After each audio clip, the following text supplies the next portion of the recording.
इलारा town square की तरफ चली। उसका दिल धड़क रहा था जैसे ढोलक। सूरज की आखिरी किरणें एकदम नारंगी नीम के पेड़ों के ऊपर जैसे प्यार कर रही थीं। लंबे साए जमीन पर नाच रहे थे। ठंडी हवा चमेली और लकड़ी के धुएं की खुशबू से भरी पत्तों को हिला रही थी। ऐसे राज बता रही थी जो इलारा को समझ नहीं आ रहे थे। हर कदम के साथ लोगों की आवाजें तेज होती गईं, एक गुंजन जो हवा में गूंज रहा था। जैसे ही वो टाउन स्क्वायर में कदम रखती है, एक गर्माहट उसे घेर लेती है। गांव वाले, उनके चेहरे टिमटिमाते तेल के लैंप से रोशन, मुस्कुराते हैं और नमस्ते करते हैं। बच्चे उनकी हंसी चौक में गूंजती हुई कुएं के चारों ओर एक दूसरे का पीछा करते हैं। उनकी छोटी चूड़ियां खनकती हैं। हवा में एक अजीब सी ऊर्जा थी, एक तरफ उत्सुकता और दूसरी तरफ कुछ ऐसा जो इलारा समझ नहीं पा रही थी। ये तूफान से पहले की शांति जैसा था, बिजली गिरने से पहले का सन्नाटा। इलारा एक पल के लिए रुकी, अपने आसपास के नजारे और आवाजें देख रही थी। सैकड़ों लोग टाउन स्क्वायर में जमा थे, चेहरों का एक समंदर जो टिमटिमाते लैंप की रोशनी में चमक रहा था। रंग बिरंगी साड़ियों में लिपटी महिलाएं आपस में गपशप कर रही थीं। उनकी आवाजें धीमी और स्थिर थीं। पुरुष, जिनके चेहरों पर दिन भर की मेहनत की थकान साफ दिख रही थी, बीड़ी पी रहे थे और धीरे धीरे बातें कर रहे थे। इतने प्यार से स्वागत के बावजूद इलारा बेचैनी की भावना से छुटकारा नहीं पा सकी। साए और भी खतरनाक तरीके से नाचते दिख रहे थे। हवा के फुसफुसाहट में चेतावनी सी लग रही थी। खुशी के नीचे एक अंधेरा छुपा था, कुछ पुराना और अनजान। ये हवा में धड़क रहा था, एक खामोश लय जिसे सिर्फ इलारा ही महसूस कर पा रही थी। विलो क्रीक आने के बाद पहली बार इलारा को उम्मीद की एक किरण दिखाई दी। ये लोग अपनी खुली मुस्कान और स्वागत भरे नमस्ते के साथ उसे अपनेपन का एहसास दिला रहे थे, जिसकी वो तलाश में थी। उसने इतना समय एक अजनबी की तरह बिताया था, एक ऐसी दुनिया में जहां उसे कोई नहीं समझता था। लेकिन यहाँ इस धूल भरे टाउन स्क्वायर में अजनबियों की गर्मजोशी से घिरी उसे स्वीकृति की एक झलक दिखाई दी। शायद, बस शायद, विलो क्रीक में वो जवाब हैं जिनकी वो तलाश कर रही थी। शायद इन लोगों के बीच उसे अपना घर मिल जाएगा। ये ख्याल, जो रोमांचक और डरावना दोनों था, उसके दिमाग में घर कर गया, उपजाऊ जमीन में एक बीज की तरह। इलारा भीड़ से अपना रास्ता बनाती हुई अपने आसपास के चेहरों को देख रही थी। उसकी गांठदार शाखाएं टेढ़ी मेढ़ी और पुरानी उसकी तरफ बढ़ती हुई प्रतीत हो रही थी, मानो चुपचाप स्वागत कर रही हो। उसे स्क्वायर के पीछे पुराने बरगद के पेड़ के पास एक खाली जगह मिली, जो शहर पर पहरा देता हुआ खड़ा था। जैसे ही वो जमीन पर बैठ गई, अपने घुटनों को अपनी छाती से लगाकर, इलारा ने देखा कि एक छोटा लड़का उसे घूर रहा है। उसके हाथ में एक छोटा लकड़ी का खिलौना था, एक बेढंगा सा नक्काशीदार पक्षी जिसके पंख चमकीले रंगों से रंगे हुए थे। वो 7 या 8 साल से ज्यादा का नहीं होगा, बड़ी बड़ी जिज्ञासु आंखों वाला और एक शरारती मुस्कान वाला, जो उसे उसके अपने छोटे भाई की याद दिलाता था। उसने शर्माते हुए उसे एक मुस्कान दी। उसकी आंखें अनकहे सवालों से चमक रही थीं। इलारा ने भी मुस्कुराकर जवाब दिया। उसका दिल उसकी मासूमियत पर पिघल गया। जैसे ही सूरज का आखिरी टुकड़ा क्षितिज के नीचे डूबा, टाउन स्क्वायर को और भी अंधेरे में डुबो दिया, एक अजीब सी खामोशी छा गई। इलारा को अपनी गर्दन के पीछे एक झुनझुनी महसूस हुई। उसकी त्वचा पर रोंगटे खड़े हो गए। ऐसा लगा जैसे उसे देखा जा रहा हो, अनदेखी आंखों से जांचा परखा जा रहा हो। उसकी हर हरकत पर नजर रखी जा रही थी। मुझे ये एहसास नहीं जा रहा, जैसे मुझे कोई देख रहा है। ये बहुत अजीब है। उसने चारों ओर देखा। उसकी इंद्रियां चौकन्नी थीं, लेकिन वो अपनी बेचैनी का कारण नहीं समझ पाई। हर कोने में उसे कुछ छिपा हुआ महसूस हो रहा था। गांव वाले अपनी बातचीत और हंसी में मग्न उसकी परेशानी से बेखबर लग रहे थे। किसी को उसकी चिंता का आभास नहीं था। अरे इलारा, ठीक हो ना? तुम कुछ परेशान लग रही हो। ये एहसास बना रहा। उसके सीने पर एक बोझ की तरह छा गया। उसकी सांसें भारी हो गईं। इलारा ने इस एहसास को दूर करने की कोशिश की। खुद से कहा कि यह सिर्फ उसकी कल्पना है।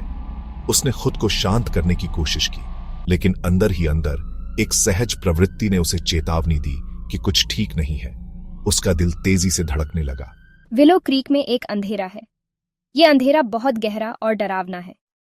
मैं इसे अपनी हड्डियों में महसूस कर सकती हूँ। ये सिहरन मुझे अंदर तक हिला देती है, और ये मुझे देख रहा है, सही समय का इंतजार कर रहा है, खुद को दिखाने के लिए। ये इंतजार और भी भयानक है। अचानक भीड़ पर सन्नाटा छा गया। हर कोई अपनी जगह पर जम गया, जैसे समय ने एक पल के लिए रुकने का फैसला किया हो। फुसफुसाहट बंद हो गई, हंसी मर गई और सभी की निगाहें स्क्वायर के दूर कोने में एक अस्थाई मंच की ओर मुड़ गई। ऐसा लग रहा था जैसे किसी ने एक अदृश्य धागे से सबको बांध दिया हो। क्या हो रहा है? सब इतने चुप क्यों हैं? क्या किसी ने कुछ देखा है? इलारा ने उनकी निगाहों का पीछा किया। उसका दिल धड़क उठा जब उसने लैंप की रोशनी में खड़ी आकृति को पहचाना। यह एक ऐसा चेहरा था जिसे वह कभी नहीं भूल सकती थी। यह सिलास था, रहस्यमयी घड़ीसाज। उसका लंबा दुबला पतला शरीर तेल के लैंप की टिमटिमाती लपटों के सामने दिखाई दे रहा था। उसकी उपस्थिति ने भीड़ में एक अजीब सी हलचल पैदा कर दी। देखो, ये सिलास है। वो वहां क्या कर रहा है? क्या उसने कुछ नया खोजा है? उसने अपने सामान्य कपड़े पहने थे, एक साधारण सफेद कुर्ता पजामा। उसके चांदी के बाल मंद रोशनी में चमक रहे थे, लेकिन आज रात उसके बारे में कुछ अलग था। उसकी चाल में एक नई ऊर्जा थी। उसके हमेशा शांत रहने वाले चेहरे नरम लग रहे थे। उसकी नीली आंखें लैंप की रोशनी में एक अजीब सी चमक के साथ दिख रही थीं। ऐसा लग रहा था जैसे उसकी आंखों में कोई गहरा रहस्य छिपा हो। उसके बारे में आज रात कुछ अलग है। क्या तुमने उसकी आंखों की चमक देखी? उसके हाथों में एक पुराना चमड़े का केस था, जिसकी सामग्री एक रहस्य थी, जिसने इलारा की रीढ़ में कंपी दौड़ा दी। वह जानती थी कि इस केस में कुछ महत्वपूर्ण छिपा है। सन्नाटा छाया रहा, घना और भारी, सिर्फ लपटों की छटकने और झींगुरों की चहचहाहट से टूटता हुआ। इलारा ने अपनी सांस रोक रखी थी। उसकी निगाहें सिलास पर टिकी हुई थीं, क्योंकि उसने चमड़े के केस को एक स्टूल पर रखा और उसे धीमी सोची समझी हरकतों से खोला। केस में क्या है? अंदर फीके मखमल के बिस्तर पर एक गिटार रखा था। उसकी पॉलिश की हुई लकड़ी लैंप की रोशनी में चमक रही थी। उसके तार चांदनी के धागों की तरह झिलमिला रहे थे। इस यंत्र को देखते ही इलारा के शरीर में बिजली सी दौड़ गई। उसने पहले कभी सिलास को गिटार के साथ नहीं देखा था, यहां तक कि उसे कभी गुनगुनाते भी नहीं सुना था। ये कुछ खास है। घड़ीसाज कम बोलने वाला आदमी था। उसकी खामोशी उसकी चुभती निगाहों और उसकी घड़ियों की निरंतर टिक टिक की तरह उसका हिस्सा थी। इस यंत्र में क्या राज छुपे थे? ये कौन सी कहानियां सुनाएगा? इस यंत्र में क्या राज छुपे हैं? ये कौन सी कहानियां सुनाएगा? सिलास ने गिटार को धीरे से उठाया, उसे अपनी बाहों में एक अनमोल बच्चे की तरह थाम लिया। उसकी आंखों में एक गहरी उदासी थी, जैसे वह किसी खोई हुई धुन को फिर से पाने की कोशिश कर रहा हो। उसकी लंबी पतली उंगलियां नाजुक गियर और स्प्रिंग के साथ सालों काम करने से कठोर हो चुकी थीं। तारों पर नाचती थीं, बेसुरी धुनें निकालती थीं, जो हवा में धुएं के गुब्बार की तरह लटकी हुई थीं। हर नोट में एक कहानी थी, हर धुन में एक छिपा हुआ दर्द। ध्यान से सुनो, इस धुन में सिर्फ संगीत से ज्यादा कुछ है। यह एक कहानी है, एक रहस्य है जो केवल ध्यान से सुनने पर ही समझ में आता है। आवाज खूबसूरत और बेचैन करने वाली दोनों थी। एक भूतिया धुन जो उसके चारों ओर इकट्ठा हुए गांव वालों के अनकहे डर और इच्छाओं को प्रतिध्वनित करती प्रतीत हो रही थी। यह धुन उनके दिलों में गहरे छिपे हुए भावनाओं को उजागर कर रही थी। ये संगीत, ये बहुत अजीब है, फिर भी बहुत लुभावना है। ये मुझे एक अलग ही दुनिया में ले जा रहा है, एक ऐसी दुनिया जहां सब कुछ संभव है। इलारा आगे झुक गई। अजीब संगीत और इसे बनाने वाले और भी अजीब आदमी से मंत्रमुग्ध हो गई। उसकी आंखों में एक चमक थी, जैसे वह किसी जादुई रहस्य को समझने की कोशिश कर रही हो। जैसे ही सिलास गिटार को ट्यून करता रहा, उसका सिर एकाग्रता में झुका हुआ था।